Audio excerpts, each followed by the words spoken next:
Welcome, everyone, to the 2020 Virtual Global Justice Awards. We begin our program with some feminist inspiration from the Global Justice Center community. So my personal feminist inspiration are women who've lived their lives in a way that has embodied feminism and in their own ways have done things to enable other women to succeed. So for me, two women that are really emblematic of that principle are my mom, who was somebody who broke her own norms in setting out a new path for herself and her daughters and really setting us up to succeed. And another person for me is our founder, Janet Benchev, who spent so much of her career not just in the substantive work of pursuing gender equality, but actually spent a lot of her time and her energy in mentoring young women and helping them rise up in the profession and, showing them what it meant to live the values of feminism, not just as a legal expert, but as somebody who, really believed in the core of what gender equality meant. When I was growing up in Dhaka, Bangladesh, my mom was very involved with the women's rights movement there, and she still is.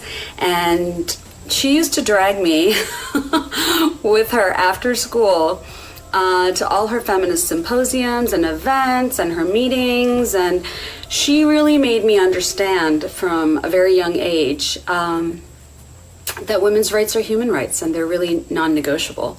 And today, now that I'm 40 years old and a mom of two young girls, she really inspires me to really kind of model myself the way she did to me so that I understand how important women's rights are in all of our lives, for women, for girls, for men, for boys, that women's rights are human rights. My feminist inspiration is my mother, who was an under-the-radar feminist in Roanoke, Virginia, the heart of the Bible Belt, in the 70s. She was a part of a generation of women who found the rules changed midway through their lives. First in her class in college, she taught English and Latin in a majority black high school. She created a class called The Bible as Literature and didn't get fired. And she went back to school and wrote her thesis, her master's thesis, on women in the Bible before feminist theology was a thing. I embraced feminism because I saw what she was up against. As a gay person struggling with my own identity, I could see that she and I were somehow in the same boat, that our oppression was linked, that we were both imprisoned by gender. My feminist inspiration was my grandmother on my father's side. Her name was Helen. She was a very strong, outspoken, formidable woman. She would never have marched around with a flag saying, women should get the vote. She would never have even used the word feminist. I didn't even know she knew that word. But she was, because she lived the life she wanted to lead, and she was strong. Nobody pushed her around. She was definitive. She knew what she wanted. She was a working woman at a time when she didn't need to work. She was traveled, she was cultured, she was educated, and she was my role model. Seeing Bella Abzug in action at the International Conference on Population and Development in Cairo in 1994, I witnessed her strength, pushing for the connections between gender issues and the other driving concerns of the time, global poverty and inequality, the environment, and human rights. She did not shy away from promoting sexual and reproductive rights and access to safe abortion. In one memorable moment, she went up to a delegation leader who was inclined to waffle on abortion and successfully pressed the case for a clear and strong U.S. position that became a turning point for global action to reduce unsafe abortion. My feminist inspirations are Leila Mctarzede and Faseha Kusinja. I became involved with them when I went to the Mass Conference for Women as a student.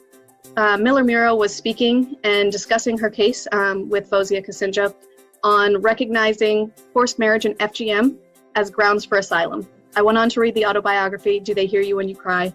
And really it was just an aha moment for me about what we can achieve through advocacy, but also the importance of having feminist voices in those spaces to ensure that these gendered experiences aren't relegated to private matters, but they're recognized as legitimate human rights violations that we can and need to take a stand against.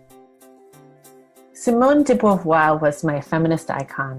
She was introduced to me by the role model in my life, my father, who, when I turned 16, gifted me with her book, The Second Sex. They have both inspired me throughout my career.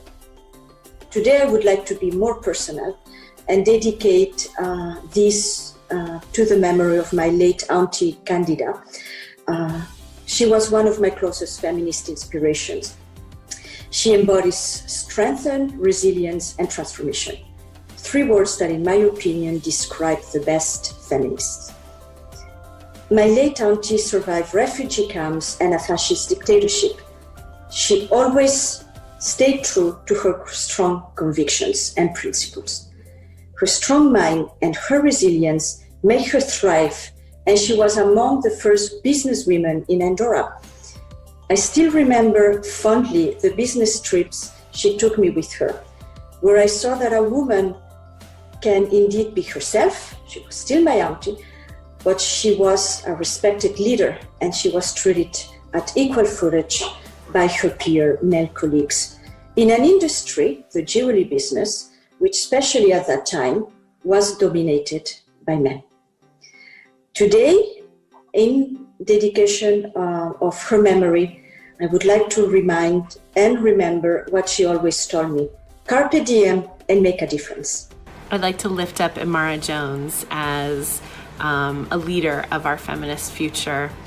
Amara Jones is a Black trans woman. She is a journalist and the founder of Translash, which is a multimedia organization that uplifts the voices of leaders around the country. Amara Jones just published a piece in Time magazine about how Black trans women will lead us to a feminist future, and I wholeheartedly agree. My feminist inspiration was the youngest commissioner of insurance in U.S. history when she was appointed by Pennsylvania Governor Tom Wolf.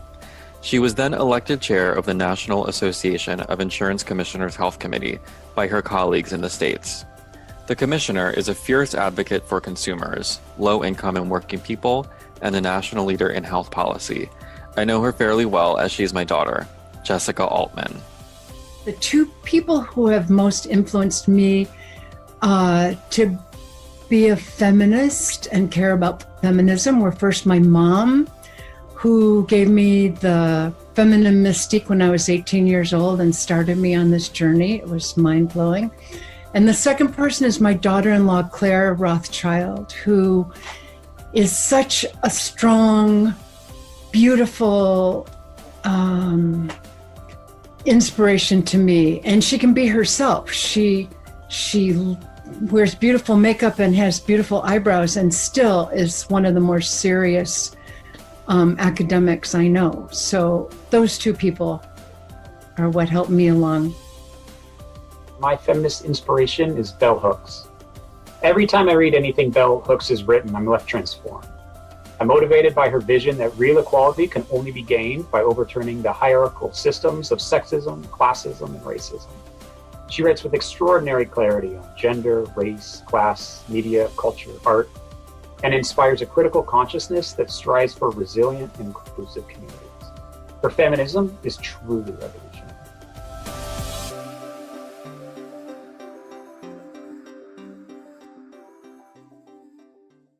Hello and good evening, everyone. I'm Akila Radhakrishnan, the president of the Global Justice Center. It's my pleasure to welcome you to the Global Justice Awards tonight. Thank you so much to our partners, friends, and supporters for being here, even virtually, and for continuing to stand with us in our fight for gender equality. This is not how we had hoped to celebrate with you tonight, but as this year has taught us, we need to be ready for the unexpected. These are difficult and challenging times, and we're so grateful to be able to connect with you, our community, tonight. The difficulties of the past few months have also reinforced why GJC exists and why our work to dismantle patriarchal structures and create a more equal world is so vital. COVID has helped to reveal the deep and systemic inequalities that exist all around the world and the disproportionate impact that a pandemic, like COVID, has on marginalized and at-risk communities, including women and girls. On gender, around the world, we've seen exponential increases in rates of gender-based violence, the deprioritization and interruption of essential medical care needed by women and girls, including sexual and reproductive health services, and the consequences of women bearing the brunt of unpaid care work, including childcare. What we're seeing the pandemic expose is similar to what we see during outbreaks of conflict and crises, including those characterized by mass atrocities. And we know from experience that these are manifestations of structural inequality, misogyny, and patriarchy. This is why the Global Justice Center was founded, on the idea that international law can be used as a catalyst for radical change for women and girls. In the last 15 years, we've used the law to make tremendous strides in the fight for sexual and reproductive rights and accountability for sexual and gender-based violence, two priority areas that are integral to achieving gender equality globally.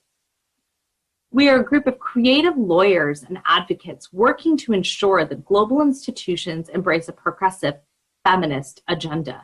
And as a small team with limited resources, our value is in our ability to be nimble, strategic, and persistent, qualities that have served us well this year. In March, like many of you, our staff all retreated to their homes, and while how we work has changed, what we do has never been more important. We sued the Trump administration for an illegal commission that seeks to set back hard-fought human rights gains, especially abortion and protections for LGBTQI individuals. And as 3 courts are pursuing justice for the Rohingya, GJC is making sure that gender is at the center. You'll hear more about this work and what else GJC is doing to build a feminist future this evening. Thank you again for joining us tonight. We have a great program ahead of us, and I have no doubt that after hearing from our incredible honorees and allies, you'll feel inspired and energized for the hard work ahead of us. It is my great privilege to introduce our Feminist Changemaker Awardee, Dr. Sinaite Faseha, the Director of International Programs at the Susan Thompson Buffett Foundation and Chief Advisor to the Director General of the World Health Organization. As an attorney and physician, Sinaite has the unique ability to bring advocates, practitioners, and policymakers together. Born in Ethiopia, Sinaite also brings a critical perspective and important personal experience to her work to expand access to sexual and reproductive health services and ensure that a feminist approach is central to global health responses, including COVID-19. In her roles as the medical director of the Center for Reproductive Medicine and as founder of the Center for International Reproductive Health Training at the University of Michigan, Sinaite bridged the gap between Western medical institutions and faculty in sub-Saharan Africa and Southeast Asia to build durable and sustainable solutions to pressing issues of women's health. And personally, I've been inspired by the way Sinaite has used her platform to support, promote, and elevate diverse women. Her work has made a real and lasting difference in the lives of millions. Well, thank you so much for the honor of this Feminist Changemaker Award. I'm really thrilled to accept it. For me, feminism means that you fight for equality for all people, and you do it in an intersectional way, including people not only on their gender, but also looking at race, socioeconomics, ability, sexual orientation. So my hope and optimism around feminism is that it would allow us to create the world how it ought to be and not how we know it or we experience it today. This award really belongs not just to me, but to all the women change makers, especially those in the global South, who work against the odds towards a feminist future every day, but are rarely recognized in a way that they deserve. These are the women who motivate me to hold fast my conviction and speak up for what I believe is right, even and especially when the going gets tough. How can I stay silent when there is so much at stake? Right now, women around the world are facing a number of deadly crises in parallel to COVID-19, namely restrictions and attacks on their essential health cares and rights, including sexual and reproductive health care services and safe abortion. For Black women and women of color, the challenges are even greater in a world still rife with systemic racism and white supremacy.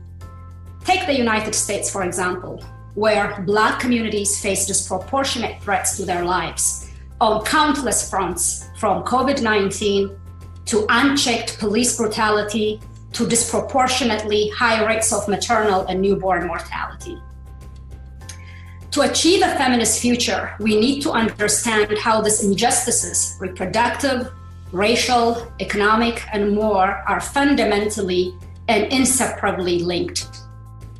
How justice for Breanna Taylor, a young emergency room technician who was needlessly killed by Louisville police in her own room, is interlinked with the reproductive rights of every young woman in the United States to seek abortion if she wants to, and how that is also linked to the rights of women in Burma to participate in democracy, like the incredible Women of Women's League of Burma are leading. So thank you to the Global Justice Center for your unapologetic effort to fight not just for our inalienable rights, but to do so in a way that is inclusive of our complex lives and identities.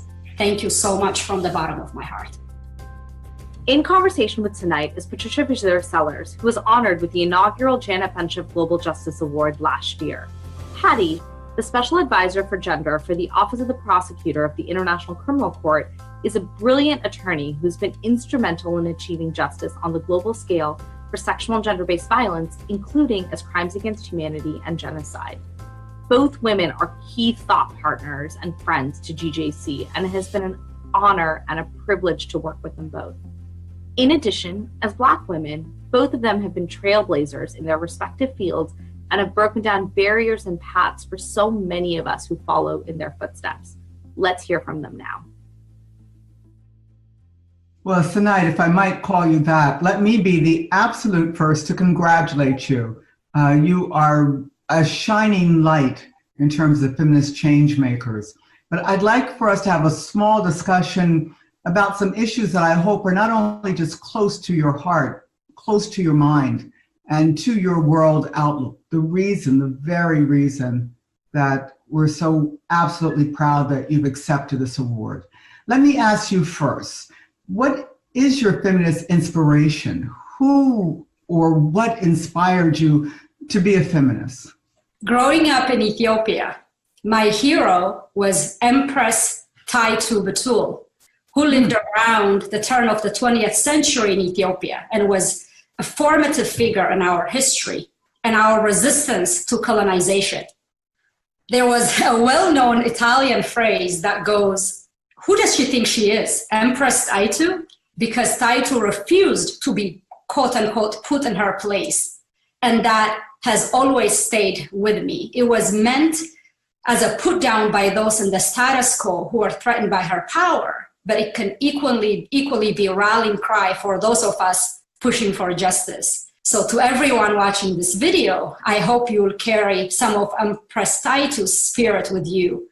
Don't be afraid to dissent, trust yourself, be fierce, and don't ever let the weight of others' expectation of you hold you down.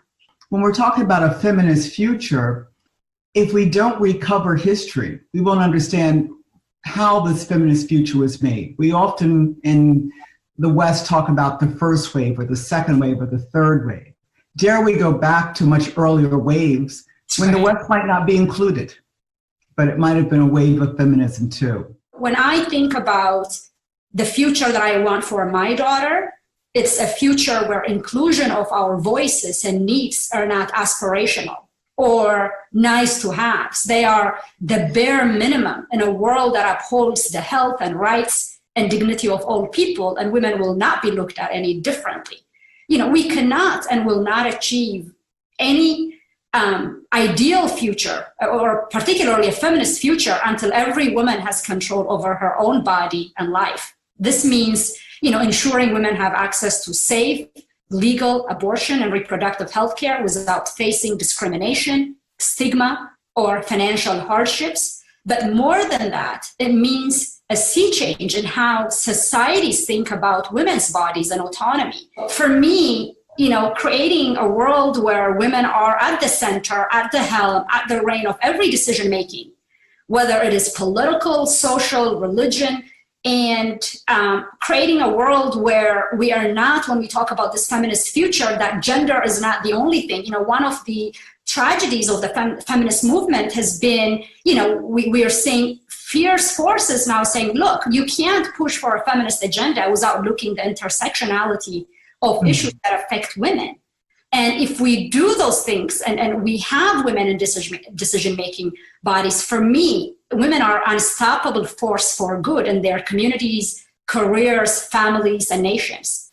And you have that wonderful combination of being both a medical professional and a lawyer. And where would you see a type of intersection of those two professions in terms of the issues that you're raising? If I'm going to look at this fundamental transformative change in my community, it was going to be understanding what was holding women back. And if you look at especially reproductive rights and reproductive justice, it is really especially again, where I grew up, and when I look at what is happening in communities of color, it is discriminatory practices and laws that are holding us back, that are holding communities of color back. If you look at, what is happening, the criminal justice system in the United States. So that is when I decided, in addition to medicine, that I will study law, and that I will have the tools to be able not only to understand and fix 1% at a time, which has its own value,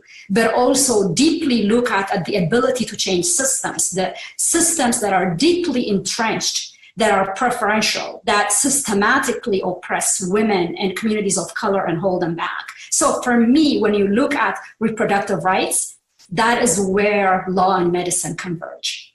And one of the things that I've learned within the international criminal law is that how easily we might talk about a woman in terms of being sexually assaulted during war, but we don't relate that to then the reproductive health issues that have come about because of that crime. And very rarely do we make the link between the war crime violation of maiming and fistula, which is just a type of genital maiming. We try to look at maiming in a very masculine way that might have to do with a male soldier's arm being cut off or a knee, but how many women and females are maimed? So I think that this is a perfect intersection to look at the reproductive and the legal structural bind that women grow up in. And then that becomes normalized. And when someone of your caliber, and then when community workers argue against the structure that is holding them down in terms of health and reproductive health, it looks as if they haven't understood. And I question, have they really understood too much? Have they really understood that the nature of the structure is the nature of the problem? Right. It seems to me that's what you're seeing. Absolutely, absolutely. The deep structural linkage, absolutely. How do we ensure not only that women get to the table, but that women stay at the table, that they're not brought in for decoration? And how do we ensure that women set agendas and not are merely on the agenda of an outside organization or a donor? What would you suggest? So in my current role, those are the things that are that we are struggling with every day, and why we're so grateful to partner with groups like, Global Justice Center. If you're going to create a feminist agenda, right, like there is no me without me. You can't go, and historically we've done that for so long. And as you eloquently put it, we have used short-term solutions to fix long-term, fundamental, structural problems. We have to see women at the helm. It can't be about them without them. It can't be about us without us. Well, I think the Empress has spoken today. You certainly picked up some of her wonderful vibrations to impart to us. And congratulations again for the award and for the honor. And also very special thanks for the Global Justice Center for being present, for showing up, and for promising to be there tomorrow too. Thank you very much, Sinaite. This has been a wonderful conversation. Thank you so much, Patty, and thank you again for the Global Justice Center for this incredible honor. Each year, we honor courageous and brilliant activists with the Janet Bunchif Global Justice Award in memory of our founder. This year's awardee, the Women's League of Burma, an umbrella organization composed of 13 ethnic women's groups, is being recognized for their fierce and uncompromising work to bring an end to decades of conflict and human rights abuses, including systematic sexual violence by the military, ensure justice and accountability, and build a peaceful, democratic, and more equal Burma for women and ethnic minorities. For those who don't know, Burma, and specifically the work of women's rights advocates in the country, is what inspired Janet to found GJC, an organization that took her decades of work on reproductive rights into a global sphere and with the ambition to work on some of the most pressing barriers to the achievement of gender equality around the world. WLB has been an important partner to GJC for over 15 years. Through our partnership and collaboration, we've worked together to center women's experiences in global conversations about Burma, including at the United Nations, and to push for progressive legal change in the country. The women of WLB have been stalwarts in this fight for decades, often at great risk and personal cost. But like Janet, their unwavering belief that gender equality can be transformative inspires us daily. Hello, everyone. My name is Nosasan from the Women's League of Burma. I'm working as a General Secretary in Women's League of Burma. So really thank you, Global Justice Center, for the Gender Patient Award. And also we are really thank you for your honor. Tonight, Leila Mctarzede, an attorney who began her career at GJC 15 years ago as an intern when we first began our work in Burma, speaks with WLB's General Secretary, Na Sursur, about WLB's work in one of the world's most challenging contexts. I really can't think of a better recipient for the Janet Benshoff Award than you, Sursur, and the Women's League of Burma.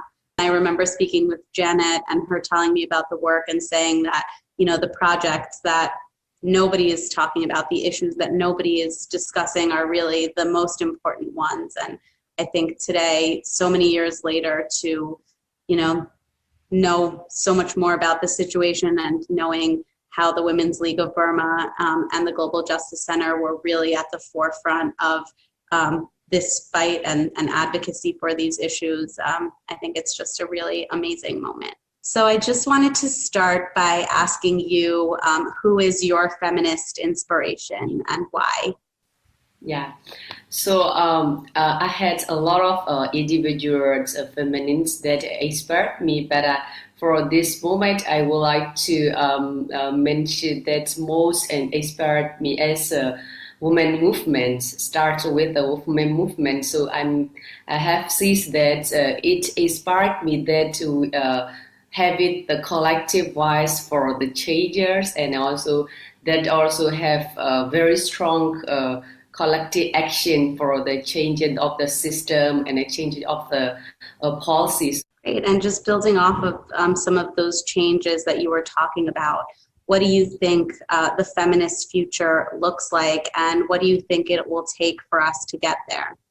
Yeah, so a feminist future is a world where women have access the equal rights, equal opportunity in politically and economically and socially, and also live in without form of any discriminations, and also live in a just society. So this is feminist futures that I meet, and also as WLB actively working toward a feminist future for all women in Burma through the empowerment and advance of women's rights.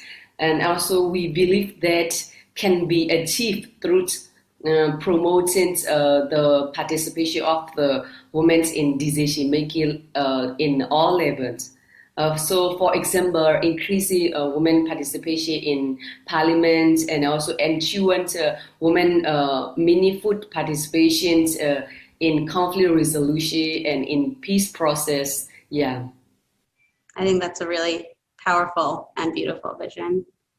How do you think that organizations like the Global Justice Center help to create a feminist future?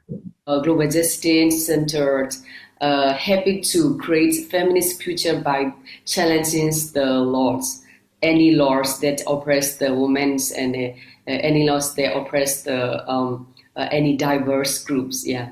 So, and also ensure the treaty and the support of women are turned into effective laws This is particularly important during the conflicts and also post-conflicts as well. What do you tell yourself, or what would you tell other women who are looking for motivation or courage in continuing to fight for the vision of a feminist future that you've laid out and that WLB has been working towards for so many years?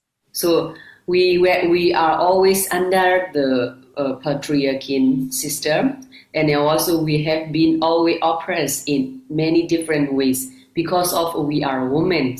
So that's why we are the same human with the men. Why we have to be like them? So that also, through to our experience, also we need to push ourselves and then motivate ourselves to be more strong. So this is always we are keeping in ourselves. And as WLB, we have strong, engaging with the first generation to current generation, because we have our founders and also some advisors still be with us right now. So this is also motivates the young leaders and motivate the generation that we are bringing and engaging, and also always motivate each other. So and also encourage each other and help each other and support each other. So this is also kind of push and increases our motivation with it, our leadership engages as well. Yeah. That's beautiful. Thank you so much, and congratulations on the award. Yeah, thank you so much for this award as well. Thank you to tonight's awardees, Dr. Sinaite Faseha and the Women's League of Burma, for sharing their experiences and inspiring all of us to fight for a more equal and just world. Together, we can build a truly intersectional and sustainable feminist future. For the Global Justice Center, our vision of a feminist future includes 3 fundamental pillars. First, a feminist future is only possible when reproductive freedom and bodily autonomy are a reality for everyone. In the last few years, here at home in the United States and abroad, we've seen systemic backlashes against women's rights, in particular on abortion. This is why GJC will continue to fight to strengthen legal protections for abortion and other sexual and reproductive health services, but also the ability to actually access them, and for individuals to make those decisions in a world free from violence and discrimination. Second, a feminist future is only possible when there's real justice for victims and survivors of gender-based violence and an end to the culture of impunity. Today, while we now more often hear stories of sexual and gender-based violence, including as a component of mass atrocities like genocide, there remains an enormous gap between rhetoric and actual transformative justice. GJC is working to make sure that women's experiences aren't just stories used to sensationalize or draw sympathy, but are integrated into every part of the framework of justice and accountability. Finally, a feminist future is only possible when women and girls have equal access to power. Women remain underrepresented in positions of power and leadership around the world, especially at the highest levels of policy and decision-making. GJC is demanding a future for women centered on power, not pity, so that women are the architects, not objects of their future. Gender cuts through human rights, and all human rights cut through gender. Gender is central. It's not at the periphery of an agenda. It's not an add-on.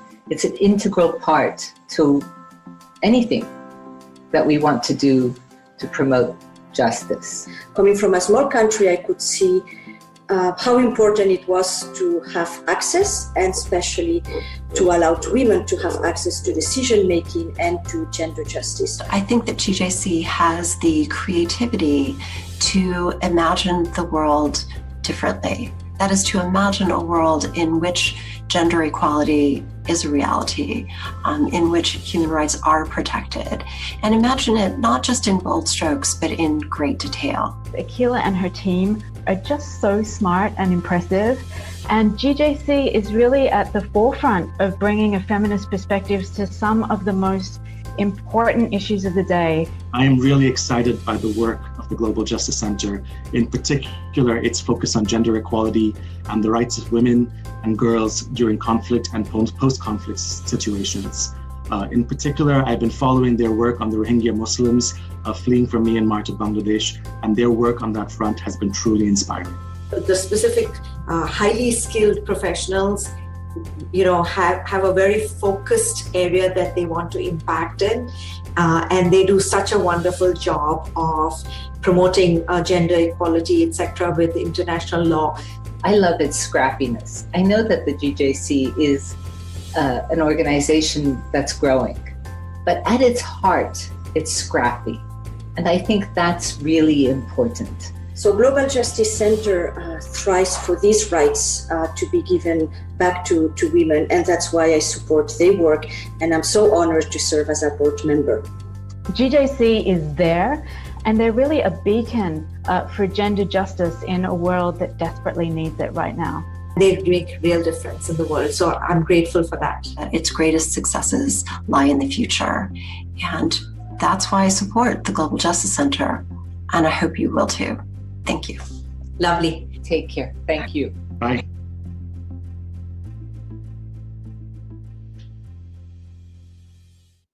Hello, I'm Christina Kallis, and I'm a huge believer in the Global Justice Center and honored to say I'm a longtime donor and occasional pro bono attorney. What GJC cares about, what I care about, is how women's lives are affected and how we can and are making a difference both domestically and globally. GJC is known for doubling down on its efforts when the going gets rough, and now is no exception.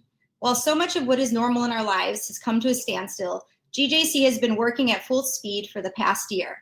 While the president has spent the past 4 years trying to wind the clock back to the 50s for women, falling asleep tweeting, inciting racial hatred, dog whistling female senators, and complaining about his shower pressure, GJC has briefed the UN Security Council, worked to make sure that abortion is considered essential care during the pandemic, provided legal expertise to the International Criminal Court, the United Nations, the European Union, and sued the Trump administration. I want to sue them too. In 2020 alone, to date, Akila has been quoted in Al Jazeera, CNN, the New York Times, Foreign Policy, Washington Post, The Guardian, and the Space Review, just to name a few. The GJC does not get distracted from advancing gender equality and human rights. If you're wondering how you can make a difference, I ask that you join me and donate tonight, all of you. I didn't mean join me in my apartment. We're social distancing. Oh, it's Akila. How'd you get here so fast? Why are you wearing the same blazer as me? I told you I was wearing this. And what happened to your pants? Zoom pants. Please take out your phones. It's very simple. Type your name, a short message, and the amount of your gift. Then press send and your message will appear on the screen. Please know a gift of any size is crucial because the power is in all of us participating and helping the work of the GJC. Our goal is 100% participation. Let's see who's going to be the first to join me as a supporter.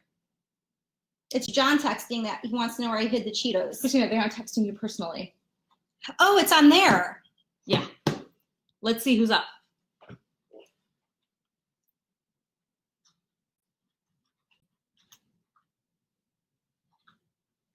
It's Sylvia Law. Thank you so much, Sylvia, for your generous gift of $500. $25 from Haley Johnson. Thank you so much for your generous gift. Any amount matters.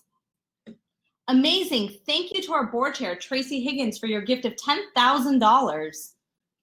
Meenakshi Langley. Thank you so much, Meenakshi, for your generous gift of $500. Don't we know her? We might know her. Alfred Mayer, $5,000. Because we should all be a feminist, especially now. Alfie, we love you. Thank you so much.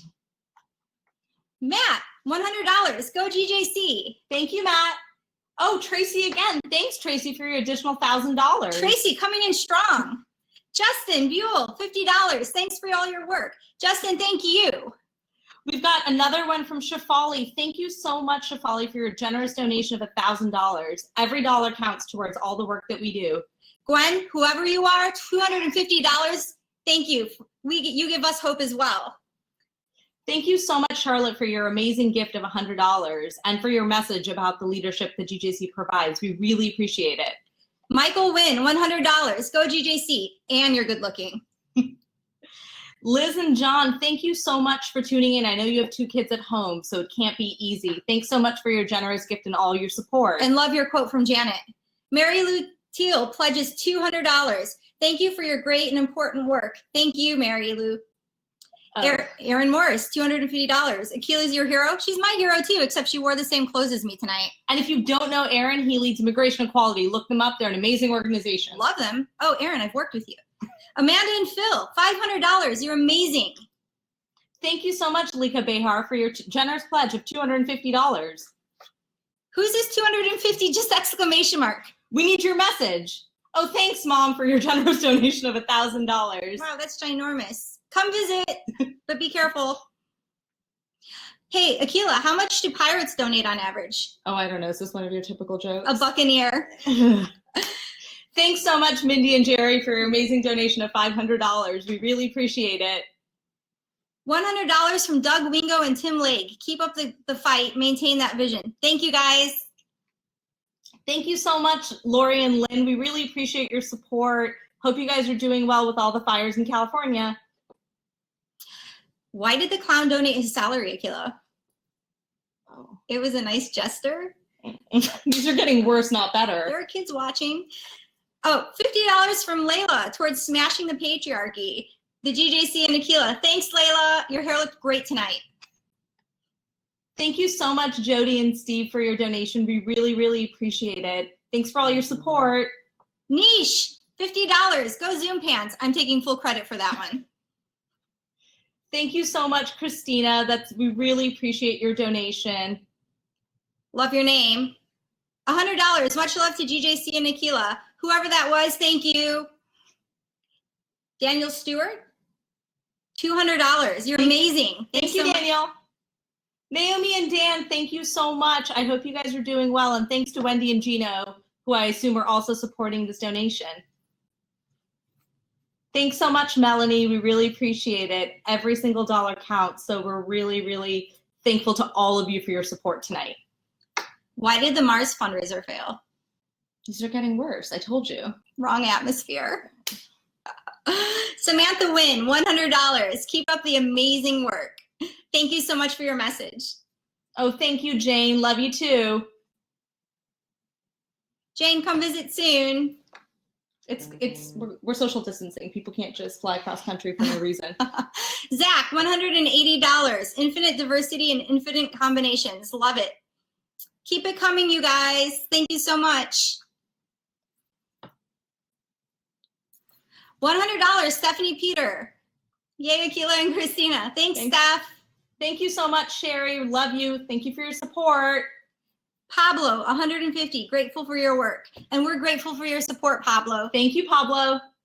Hey, Rochelle and Julianne, thank you so much for your support and your generous donation. We really appreciate it. And your amazing baked goods. $50 in loving memory of my favorite feminist, Claire Cook. Thank you, GJC and Danielle S. for all of your hard work. Thank you for your donation. Thank you so much, Rachel and Nick, for your donation of $200. We really appreciate it. And your support of Danny, who's an amazing one of our staff members. Mary Luke, $100 towards a feminist future. You promise it will be put towards a feminist future. Thank you. Nala, $100. GJC, amazing work and so needed right now. Love to you, Akila. Thank you so much, Nala, and thank you for all the work that you do as well. And another anonymous. Love you, ladies. Keep up the great work. $100. Thank you so much. Thank you, Abby, for your generous $100 donation. We really appreciate it, and we need more leaders like you. Oh, and here are Gino and Wendy coming in with $200. They may be our first dog donations of the night, but they're holding down the fort and holding it strong. Gino and Wendy belong to Naomi and Dan. They do. Mm-hmm. Thanks, guys. Sure. By the way, any news today, Akila? Well, I don't know if you saw, but Trump was accused by the 26th woman of sexually assaulting her today. Oh, well, that's shocking. Anything else? Well, it's just a reminder that maybe we need to stop rewarding men for assaulting women and putting them in positions of power. Maybe this is why we need to work towards our feminist future. Absolutely. And on that note, $100. So proud to support this incredible organization, Leila. Thank you so much. Thank you again, everyone, for all of your support. Every day these days feels like, 100 new things are hitting at us. And here at GJC, we're just staying focused on what our mission is and what we need to do towards building a feminist future. Christina, thank you for all that you do for GJC and for being here tonight. It's been amazing. And thank you to everyone who gathered with us, the GJC community from around the world.